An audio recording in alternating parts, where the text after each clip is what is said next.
The 2025 NBA playoffs are on a generational run right now. There was a lot of criticism in the 2024 playoffs, a lot of lopsided games, a lot of blowouts. This year, the playoffs have fully delivered and then some. I feel like this has been one of the best playoffs in recent memory, and we're not even in the conference finals yet. There have been posters, game winners, epic collapses so far throughout the first two rounds, and we still have a decent amount to play through the rest of round two. We were blessed with an amazing matchup in round number one between the 4-seeded Denver Nuggets and the 5-seeded LA Clippers. This series went back and forth, in which the LA Clippers went up 2-1. They had a chance to go up 3-1 and put this series away. They were at home at the Intuit Dome. They were around tied at halftime. They got outscored by 18 in the third quarter, but they come back. They outscore them by 18 in the fourth quarter, but then Nikola Jokic misses the game-winning three to send it to overtime, and Aaron Gordon gets the closest game winner in NBA history. It was pretty much neck and neck with the buzzer, and Aaron Gordon putting down the tip slam, and the Denver Nuggets stole game 4 to tie the series up 2-2. They would go on to win game 5 back in Denver. They come back to LA for game 6, and the Clippers ended up winning 111-105, which set up a game 7. And this was a series that everybody thought could go either way. A lot of people thought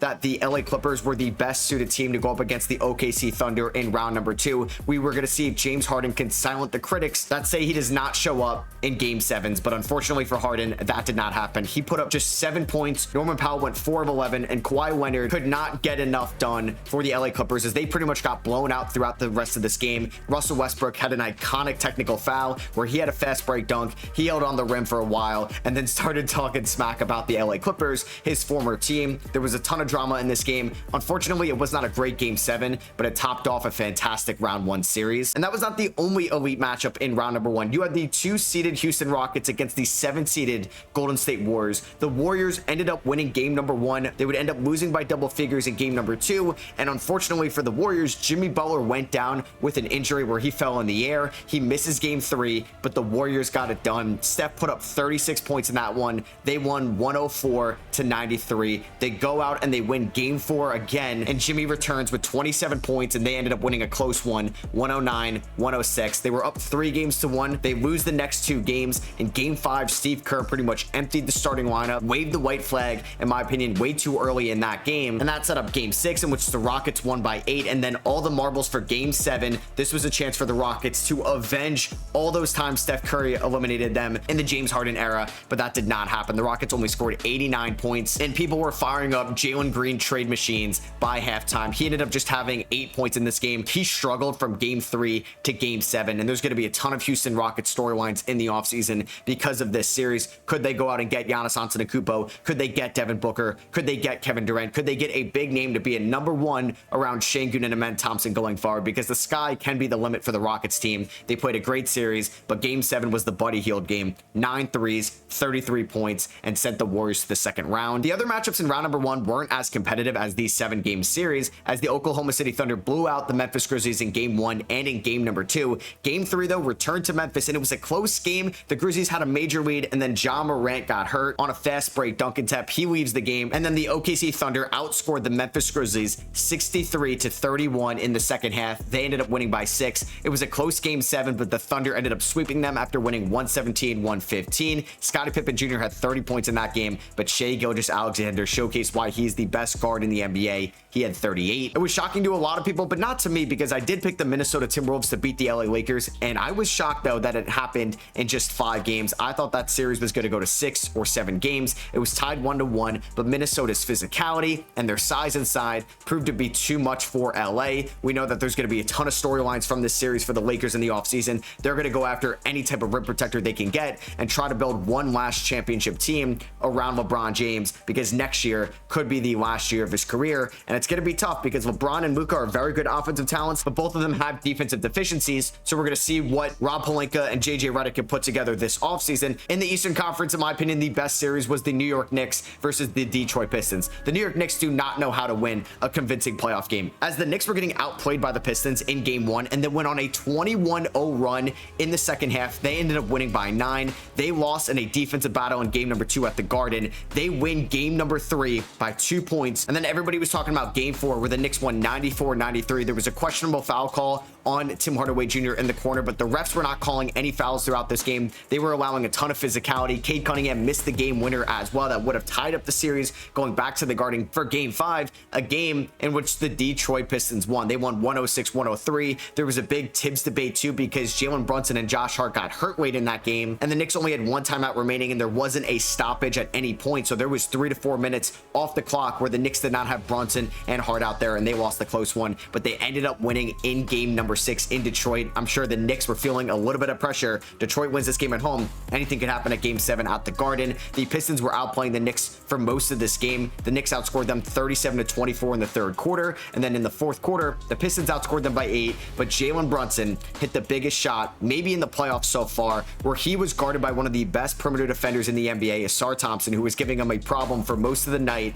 and he crosses him up, creates a ton of separation, and knocks down the game-winning 3 to give the Knicks a 3-point lead. Malik Beasley, who was talking a ton of smack on Twitter and online, drops the ball. It's a turnover. The Knicks win in Detroit. They go 3-0 on the road in round number 1 to advance to round number 2 to take on the Boston Celtics, who had a very physical round 1 series against the Orlando Magic. They won in 5 games, but man, the Orlando Magic made it uncomfortable for Boston. Boston could not get to the shots they wanted sometimes. There were injuries to Jaylen Brown and Drew Holiday going into the series. Jason Tatum even missed game number 2. Peyton Pritchard struggled from the field, and we saw that Paolo and Franz could be legitimate 1 and 2 options for you in the playoffs. I was very impressed from this Orlando Magic team that had a ton of injuries all year long. I need them to go out and get an offensive creator this offseason. Either that's Anthony Simons, Kobe White, or hey, maybe they're a dark horse Kevin Durant team. We saw an absolute blowout between the 1-seeded Cavs and the 8-seeded Heat. It was the largest point differential in a sweep in NBA playoff history. The final game with the Heat season on the line,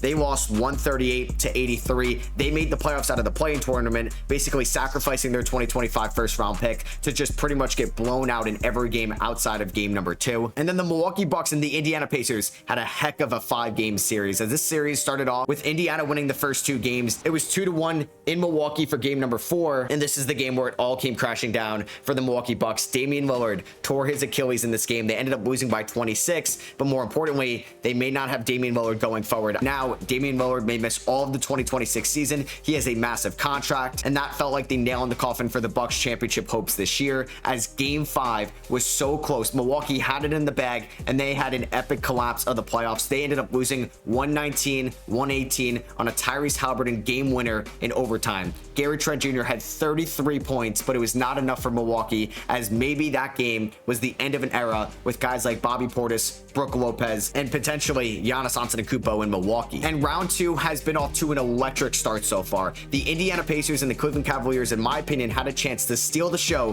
throughout the whole playoffs. Game number 1 was electric, where the Indiana Pacers ended up winning 121-112. It was of note that Darius Garland was not available for game number 1 due to that toe injury. Donovan Mitchell had 33 points. Ty Jerome had 21 points off the bench. Evan Mobley had 20, but Andrew Nembhard showcased that he is a playoff riser. He had 23 points in game number 1. This was a very high octane performance. And then Indiana's on the right side of epic collapse this postseason. They were on the right end of the Milwaukee Bucks. Epic collapse in game number 5. This Cleveland collapse in game number 2 may rival that. They ended up outscoring the Cavs 36-21 in the fourth quarter. The Cavs needed this game at home, in which Darius Garland, Evan Mobley, and DeAndre Hunter were all out. Donovan Mitchell had 48 points in this one. They were up 117-110 after a Max Strus made 3 with 1 minute and 6 seconds left. Haliburton had a quick driving layup. Mitchell hit 2 free throws to make it a 119-112 game. Pascal Siakam missed both free throws, but Aaron Nesmith had a run-in dunk over Donovan Mitchell to make it a 5-point game. Donovan Mitchell turns it over. Pascal Siakam makes a layup to make it a 3-point game, and then Max Strus threw a bad pass. Tyrese Haliburton ended up getting fouled.